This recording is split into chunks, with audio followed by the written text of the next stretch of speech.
እንደምንም ጥርሴን ነክሼ እህቴን ቀበርኳት።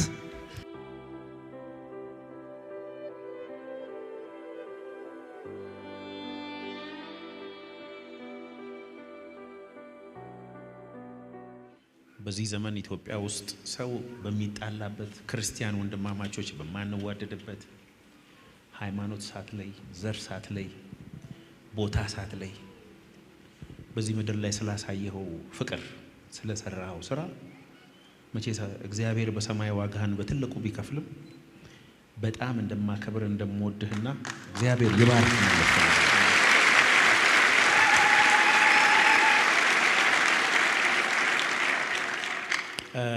ጥያቄ 1 ዛሬ ጋዜጠኛ ነኝ።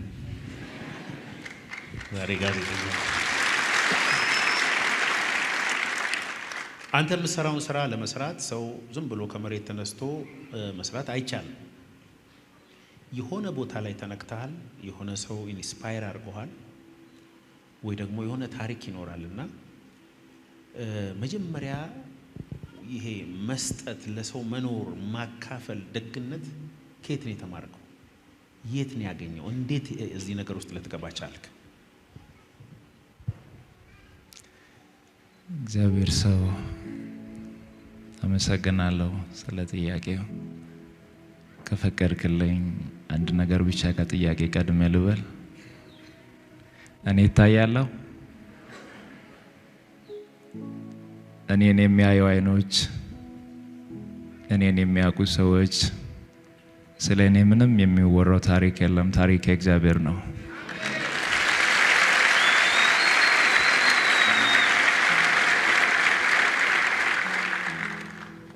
ወደዚህ ስፍራ እንድንመጣ እሱን እንድናገለግል እንድናከብር እሱ ጠብቆን ከክፉ ነገር ሰውሮ እጆቹን ዘርግቶ ወደ ቤቱ ጠርቶናል። ያለ እግዚአብሔር ምሕረት ያለ እግዚአብሔር ቸርነት እዚህ መገኘት አንችልም። ለዚህ ሰዓት ያበቃንን የረደነን እግዚአብሔርን እስቲ አንዴ ቆመን እናመስግን።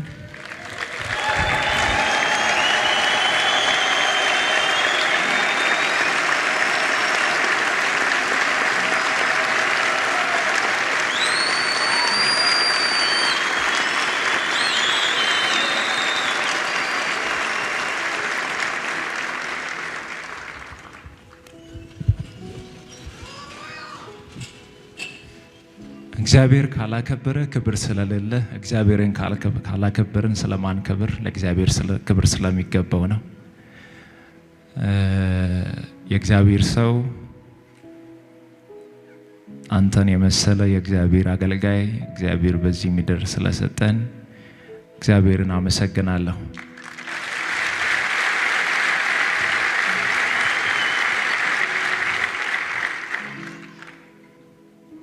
በመጀመሪያ ደረጃ የኔ መነሻም መጨረሻዬም እግዚአብሔር ነው። የኔ ክብር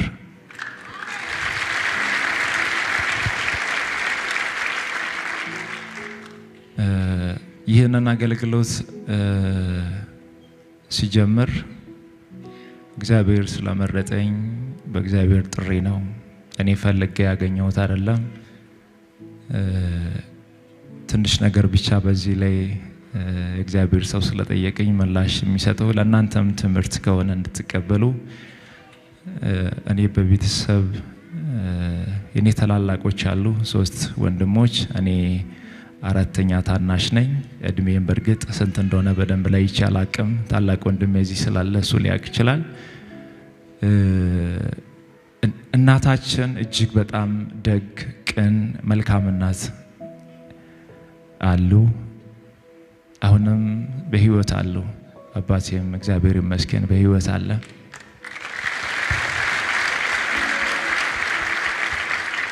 እኛ ቤት ውስጥ መልካምነትን፣ በጎነትን፣ የእግዚአብሔርን ስራ እያየው ነው ያደግኩት። እኛ ቤት መኖሪያ ቤታችን አባት እናት የሚኖሩበት መንገድ ዳር ነው። በዛ መንገድ ዳር ፊት ለፊት ላይ ወደ ገበያ የሚወስደው መንገድ አለ። እኛ አካባቢ ላይ ከዙሪያው ያሉ ሰዎች እናቶች አባቶች እቃ ተሸክመው የሚሸጥ ነገር ይዘው ወደ ገበያ ይሄዱና ከገበያው ሲመለሱ እኛ ቤት ፊት ለፊት ላይ ሲያገኙ በጣም ረጅም ዳገት ከጨረሱ በኋላ ነው እኛ ቤት ፊት ለፊት ያለው ያንን ዳገት ተራምዶ ጨርሶ እኛ ቤት እስከሚደርሱ ድረስ ከገበያ እስከሚወጡ በትንሹ 40 ደቂቃ ይፈጃል። በጣም ደክሟቸው የሚመጡ ሰዎች የሚያርፉበት እኛ ቤት ግቢ ውስጥ ስለሆነ ጥላ አለ። ግቢያችን እጅግ በጣም ሰፊ ነው። ስለዚህ የመጡ ሰዎች ሁሉ ያንን ዳገቱን ከጨረሱ በኋላ እኛ ግቢ ገብቶ እዛ ጥላ ላይ ያርፋሉ። ስለዚህ ደክሟቸው አልቧቸው ተጣምተው ተርበው የሚመጡ ሰዎች የማርፉበት ቦታ ስለሆነ እናቴ ያንን መንገድ ደክሟቸው የሚመጡ ሰዎች ውሃ እንዲጠጡ በጀርካን ውሃ እዛ ቦታ ላይ ታስቀምጣለች። ውሃው የሚገዛው 20 ሳንቲም ነው። ሃይላንድ አይደለም፣ የቧንቧ ውሃ ነው የሚገዛው። ያ ውሃ ይቀመጣል። ማንም ሰው እኛ ግቢ ሲመጣ እዛ ጥላ ላይ ያረፈ ሰው ያንን ውሃ ጣጥተው ረክተው ጸልየው አመስግነው ይሄዳል።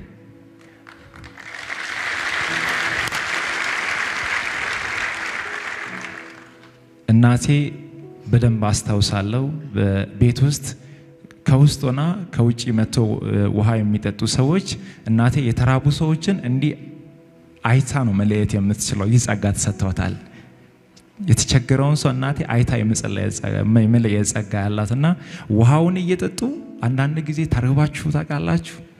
በጣም ተርባችሁ ካወቃችሁ የተራበው ሰው ብቻ ነው ይሄንን ስሜት የሚረዳውና ባዶ ሆድ ላይ ውሃ ስትጠጣ ያንቃል አይደል?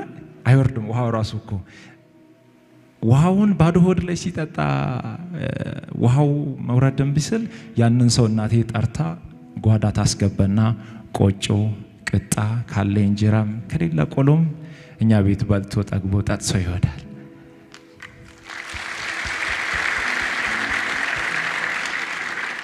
ይህንን መልካምነት እያየው አደኩ። ያው ህይወት ቀጠለ። ቤታችን በበረከት ሞላ። በዚህ ሁሉ እግዚአብሔርን እያመሰገንን ያው እኛ ቤት መኖሪያ ቤት ፊት ለፊት ላይ መካነ ኢየሱስ ቤተክርስቲያን ይገኛልና እዛ መካነ ኢየሱስ ቸርች ሮብ የልማት ስራ ይሰራል። ሮብ ሁሌም ልማት ይሰራል። አጥር ይታጠራል፣ መሬት ሰፊ አለ ይታረሳል፣ ቤተክርስቲያን ይጸዳል፣ ወንበር ይስተካከላል። ያንን የሚሰሩ የቤተክርስቲያን ሰዎች እዛ ቦታ ላይ መጥቶ ቀን ሙሉ እየሰሩት ሲውሉ ሌላ ማንንም ሰው ቡና አያፈላም። ሌላ አካባቢ ያሉ ሰዎች ምግብ አይሰሩም። የተሰራ ምግብ ካለም ሰው ይጠቀማል። እኛ ቤት ግን አንድም ጊዜ ሳይቋረጥ ሁሌም ሮብ ለቸርች ቡና ይፈላል።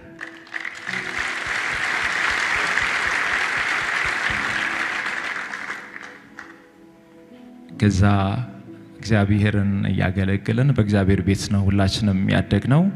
መጨረሻ ላይ በእንደዚህ አይነት ሁኔታ እያገለገልን ቀጠልንና የሆነ ጊዜ ላይ ድንገተኛ በረከት የኛን ቤተሰብ ያገኛል። ድንገተኛ በረከት ያው በረከቱ ምንድነው?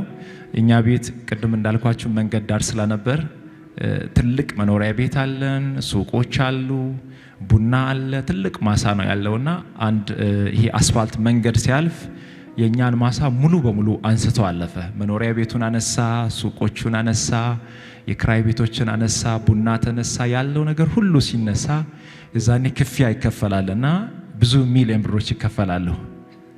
የተከፈለው ሚሊዮን ያንን ሁሉ ብር ቤተሰብ እኔ በጣም ስለሚወደኝ በጣም ስለሚያምነኝ ያንን ሁሉ ንብረት ያንን ሁሉ ሀብት አብነት አንተ ተቆጣጠር ተብዬ ያንን ሁሉ ሚሊዮን ብር እኔ ነበርኩ የሚቆጣጠረው።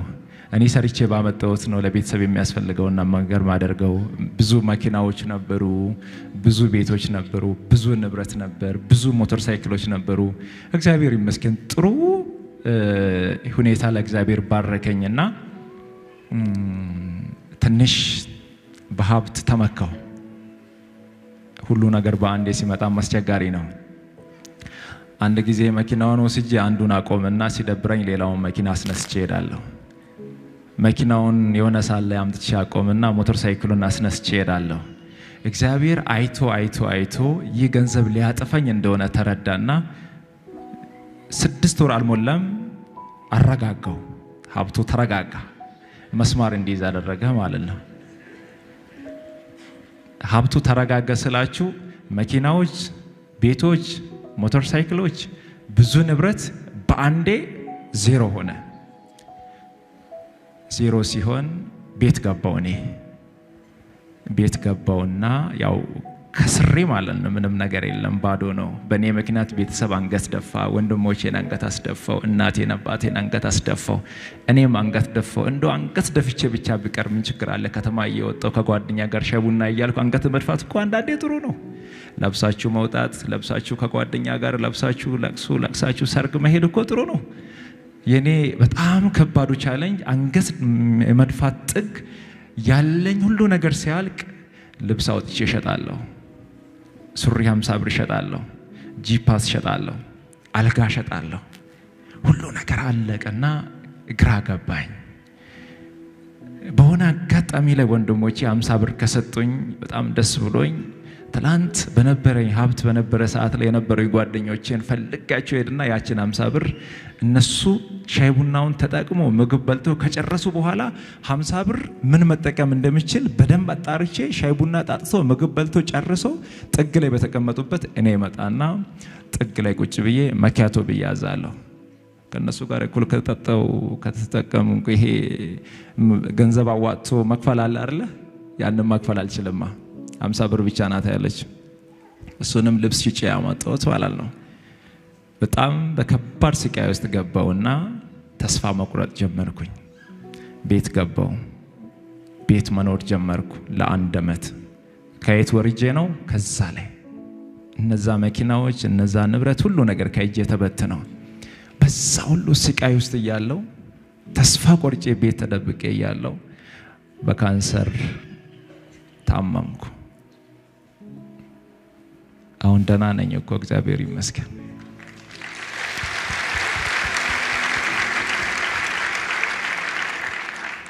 በካንሰር ታመምኩ። በካንሰር ሲታመም እግሬን ስለታመምኩ እግርህ ከጉልበት በታች ይቆረጥ ተባለ።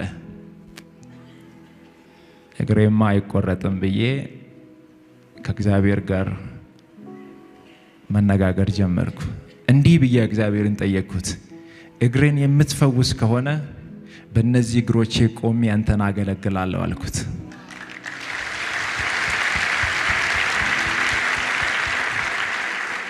እግዚአብሔር እግሬን እንዲሁ ነፃ ፈወሰው።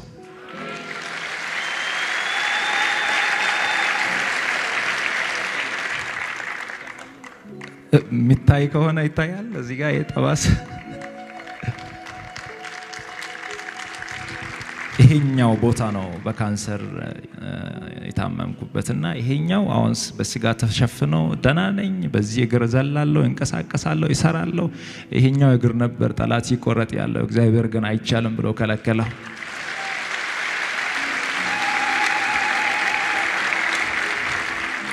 በዛ ሁሉ ፈተና ውስጥ እያለው በጣም የሚወዳት እንደ አይኔ ብሌን የምጠነቀቅላት በጣም ሚሳሳላት ታናሽ እህቴ ነበረች። የኔን ጃኬት ትለብሳለች፣ የኔን ሹራብ ትለብሳለች።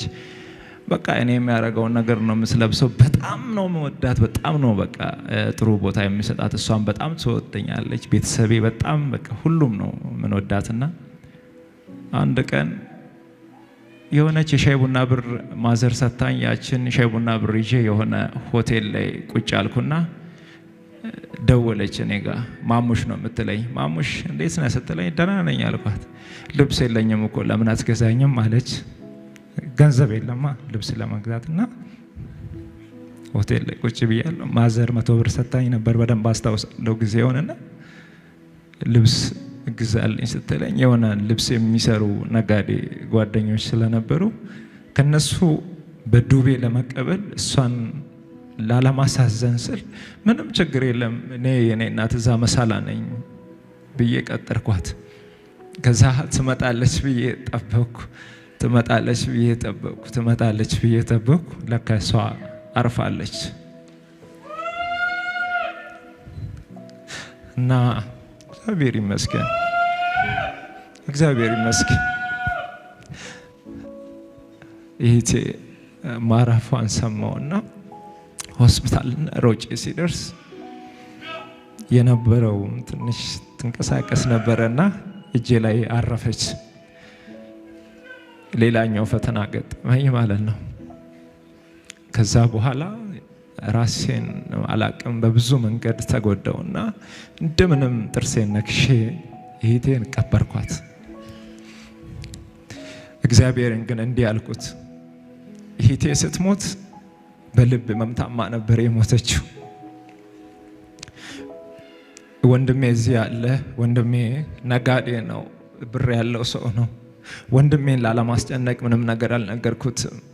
አባቴ ገንዘብ ያለው ሰው ነው፣ በደንብ የሚታወቅ አባት ነው ያለኝ። ወንድሞች ያለኝ በብዙ የተባረኩ፣ እነሱን ላለማስጨነቅ የእሷን ህመም እኔ ተሸክሜ ነበር እና በልብ ህመም ምክንያት እንደታመመች ነግራኝ ነበር።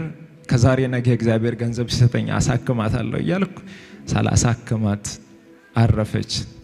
እግዚአብሔርን ግን እንዲህ አልኩት፣ እኔን በህይወት የምታቆየኝ ከሆነ የታመሙትን አሳክማለሁ፣ እኔን በህይወት አኖረኝ አልኩት።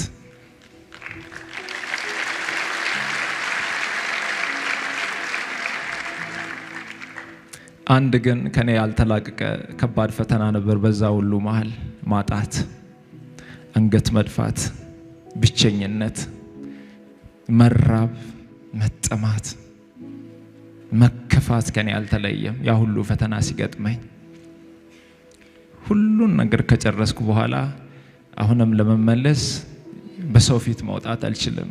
ኪሴ ባዶ ነው፣ ቤቴ ባዶ ነው፣ ህይወቴ ባዶ ነው። እግዚአብሔርን እንዲህ ማለት ጀመርኩት፣ ትላንት የሰጠኸኝ አንተ ነህ፣ ትላንት የባረከኝ አንተ ነህ፣ ሲሄድም እያየህ ነው፣ በነገር ሁሉ አንተ ትክክል ነህ።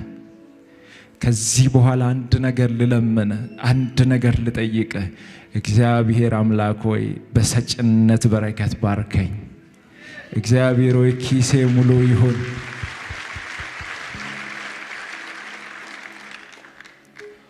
ኪሴ ሙሉ ይሁን፣ ቤቴ ሙሉ ይሁን፣ ጓዳዬ ሙሉ ይሁን። አሁን ባርከኝ። ካልባረከኝ አልለቅህም፣ ካልባረከኝ አልለቅህም። አንገት በደፋውበት ምድር አንገቴን ቀና ልታደርግ የምትችል አንተ ነህ። አንተን እተማመናለሁ፣ በአንተ ተስፋ አደርጋለሁ። አንገቴን ቀና አድርግ፣ እኔና እግዚአብሔር አንላቀቅም ብዬ አስጨነኩት። ሰላም ከለከልኩት። ቀንና ማታ ለሰው ብትናገሩ፣ ለሰው ችግራችሁን ብትነግሩ ሰምቶ ባልሰማ ሊያልፍ ይችላል። መጣ ደግሞ ሊል ይችላል። እኔ ቀንና ማታ እግዚአብሔርን ባርከኝ። አሁን በሁሉ ነገር ተፈትኛለሁ። ማጣትን አይቻለሁ፣ ማግኛትን አይቻለሁ። የሚወደውን ሰው በማጣት ተፈትኛለሁ፣ ታምሜያለሁ። በቃ ሁሉ ነገር በቃኝ። አሁን ከባረከኝ ለአንተ እኖራለሁ ብዬ እግዚአብሔርን አስጨነኩት፣ ሰላም ከለከልኩት። የመጨረሻ ውላችን ከእግዚአብሔር ጋር ከሰጠኸኝ፣ ከዚህ በኋላ ከባረከኝ፣ ከዚህ በኋላ በህይወት ካኖርከኝ የሰጠኸኝን ሁሉ ለአንተ እሰጥሃለሁ፣ ለቤት አገለግላለሁ፣ የተራቡትን አበላለሁ፣ የታመሙትን አሳክማለሁ ብዬ ለእግዚአብሔር ነገርኩት። ይህንን ቃል ከእግዚአብሔር ጋር ከገባው በኋላ የኔ ነገር አዲስ እየሆነ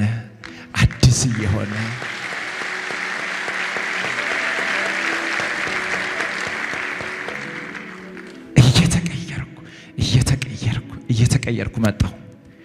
ከዛ በኋላ ከቤት ማውጣት ጀመርኩ፣ ልብስ መልበስ ጀመርኩ፣ ኪሴ ውስጥ ገንዘብ መያዝ ጀመርኩ። ከዛ በኋላ ወንድሞቼ ገንዘብ አላቸው፣ አባቴ ገንዘብ አላቸው እኮ። እኔ ወደ እነሱ ፊት ምን ብዬ ልሄድ እኮ ነው የያዝኩትን የበተንኩ ሰው፣ ያን ሁሉ ንብረት ከእጄ ያጠፋው ሰው ምን ብዬ ወንድሜ ጋር ልሄድ? አዲስ አበባ የምኖረው ወንድሜ ጋር ምን ብዬ አባቴን ድጋሚ ሊጠይቅ? አፈርኩ። እግዚአብሔር ከዛ በኋላ እጄን ባረከ። የነካሁት ሁሉ ይባረካል።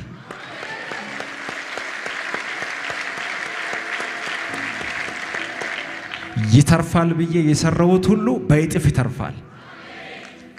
በአጭር ጊዜ ውስጥ እግዚአብሔር በብዙ በረከት ባረከኝ።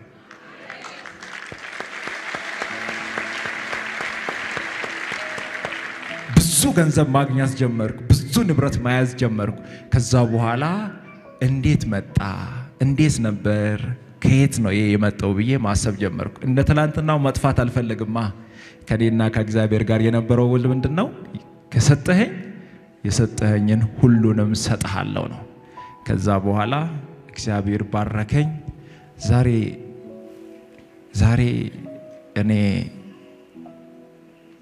እኔ እዚህ ቦታ ላይ መቀመጥ እኮ እውነት ለመናገር የሚገባኝ ሰው አይደለሁም። እግዚአብሔር ስለፈለገ እግዚአብሔር ስለወደደኝ ነው። የእግዚአብሔር ጊዜ ስለሆነ ነው።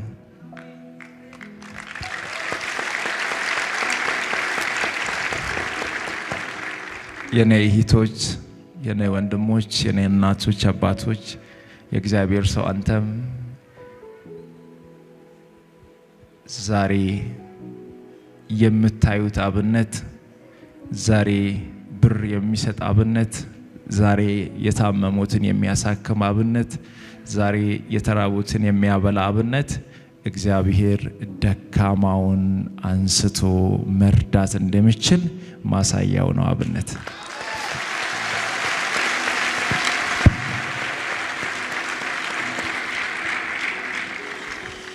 ዋው! የመጨረሻ ጥያቄ ልጠይቀው። በአንተ የእግዚአብሔርን ምሕረት የእግዚአብሔርን ፍቅር አይተናል። በእውነት በዚህ ዘመን ለካ እግዚአብሔር ሰው አለው፣ ለካ በፍቅርም የሚንቀሳቀስ የሚኖር ሰው አለ የሚል ማሳያ ነህ አንተ። እና እንዲሁ ለወጣቱ፣ ለተቸገረ፣ ለታመመ፣ ተስፋ ለቆረጠ፣ እግዚአብሔር በኔ ሊሰራ አይችልም ላለ፣ ከራሱ አልፎ ከሞት አልፎ ሰው ለብዙዎች መትረፍ እንደሚችል አንተ ማሳያ ነህና ምን ተመክራቸዋለህ? በዓለም ዙሪያ ይህንን ቪዲዮ የሚያዩ አንተን የሚወዱ በሚሊዮኖች የሚቆጠሩ ሰዎች አሉና መጨረሻ ላይ የምትመክራቸው ነገር ካለ? በመጀመሪያ ደረጃ እኔን እየረዳኝ ያለው የሚረዳኝ እግዚአብሔር ነው። የሰው ልጅ በአቅሙ ሊበረታ አይችልም። በእውቀቱ የሚፈልገውን ነገር ማሳካት አይችልም። በሀብት የፈለገውን ነገር መግዛት አይችልም። በእግዚአብሔር ፈቃድ ነው ሁሉ ነገር የሚሆነው። ከዚህ በተጨማሪ ግን ከኔ ህይወት ምን መማር ይቻላል? አብነት ህይወቱ ይናገራል። አብነት ኑሮ ይናገራል። ከዚህ በኋላ ሁሉ ነገር በቃኝ። እኔ አልፈልግም በቃኝ። በእኔ ምክንያት የሆነች የታመመችና ታክማለች።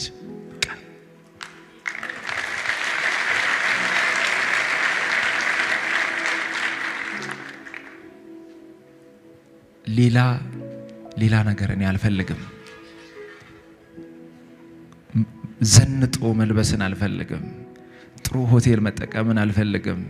ዘመናዊ መኪና መንዳትን አልፈልግም። አይቻለሁ ሁሉንም ነገር።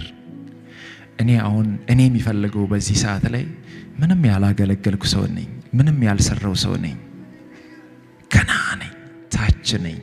ብዙ መስራት እፈልጋለሁ። ብዙ ማገልገል እፈልጋለሁ። እውነት ለመናገር ወጣቱ ከኔ ይማራል ብዬ የሚጠብቀው ነገር የለም። ወጣቱ ከኔ ትምህርት ይወስዳል ብዬ የሚያስበው ነገር የለም። አንድ ነገር ግን ይታየኛል። አንድ ነገር ይገበኛል። አንድ ነገር እግዚአብሔር በእኔ ላይ እንዲሰራ የሚፈልገው ነገር አለ። እግዚአብሔርን እንጠይቅ። በእግዚአብሔር ፊት ዝቅ ብለን እንለምን። እግዚአብሔርን እናገልግል። እግዚአብሔር የወደቁትን ያነሳል። እግዚአብሔር የተናቁትን ያስታውሳል። እግዚአብሔር ከተጨነቁት ጋር ይሆናል። እግዚአብሔር የት ይደርሳል? አይረባም፣ አይጠቅምም፣ እሱ አይመጥንም እዚህ ቦታ የተባለውን ከፊት ለፊት ማቆም ይችላል። እኔ አንድ የተረዳሁት ይሄንን ነው። አንድ የተረዳሁት አንድ የሚገባኝ ነገር፣ አንድ ውስጥ የሚያምነው ነገር እግዚአብሔር ከተናቁት ጋር አብሮ ይሆናል።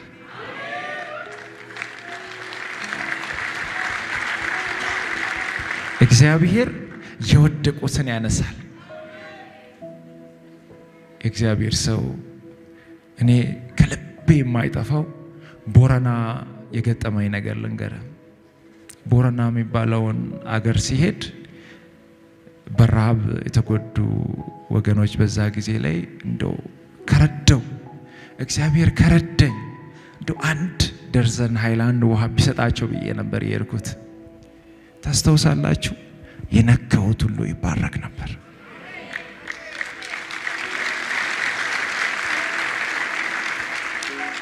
ዝነኛ ስለሆንኩ ነው? ሀብታም ስለሆንኩ ነው? ተጽዕኖ ፈጣሪ ሆኜ ነው? አይደለሁም። ደካማ ሰው ነኝ። እግዚአብሔር ግን አቅሙን በእኔ ላይ ማሳየት ስለሚፈልግ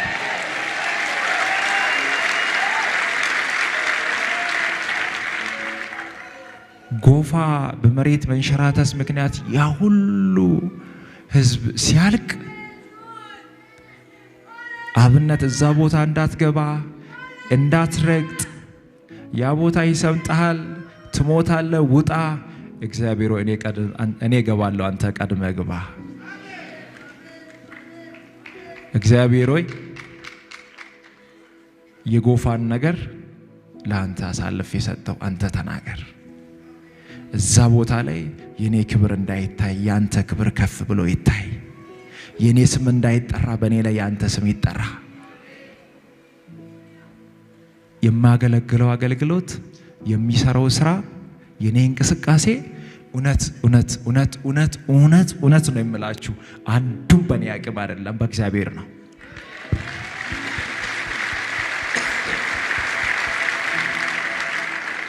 የእግዚአብሔር ጥላ ከኔ ላይ ከተነሳ የሚወድቅ ሰው ነኝ። በእግዚአብሔር እጅ መዳፍ ላይ ስላለው ማንም ጠላት ሊያገኘኝ አይችልም።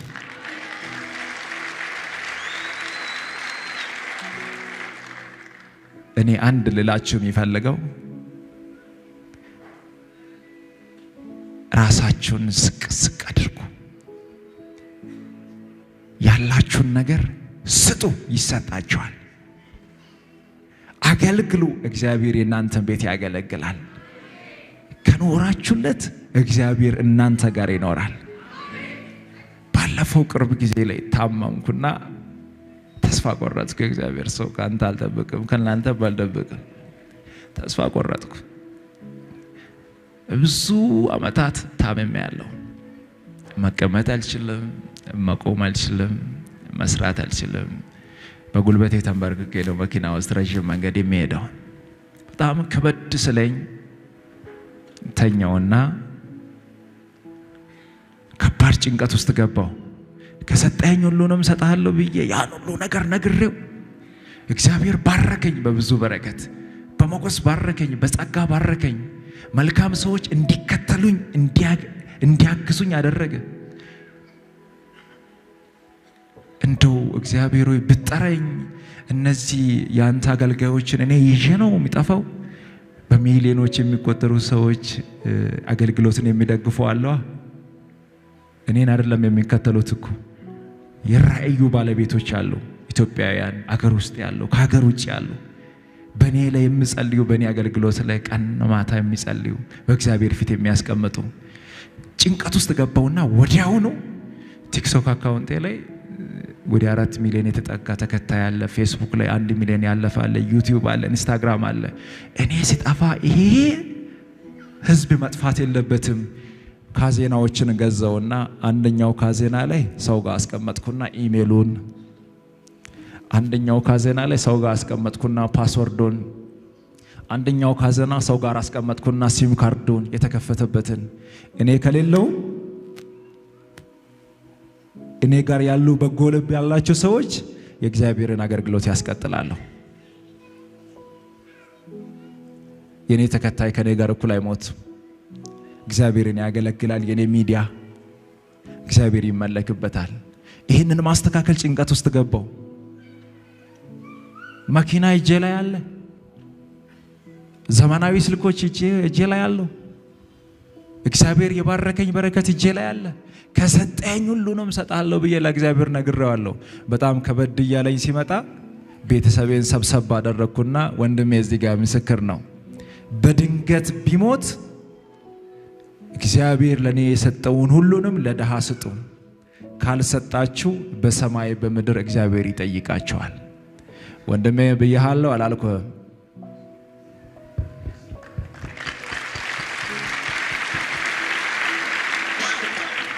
አሁንም እናንተ ምስክሮች ናችሁ እግዚአብሔር ልጅ ይፈልጋለሁ ለሌላ አገልግሎት ብሎ ቢጠራኝ እንኳን እግዚአብሔር ለኔ የሰጠው ሁሉ ለድሃው ይሆናል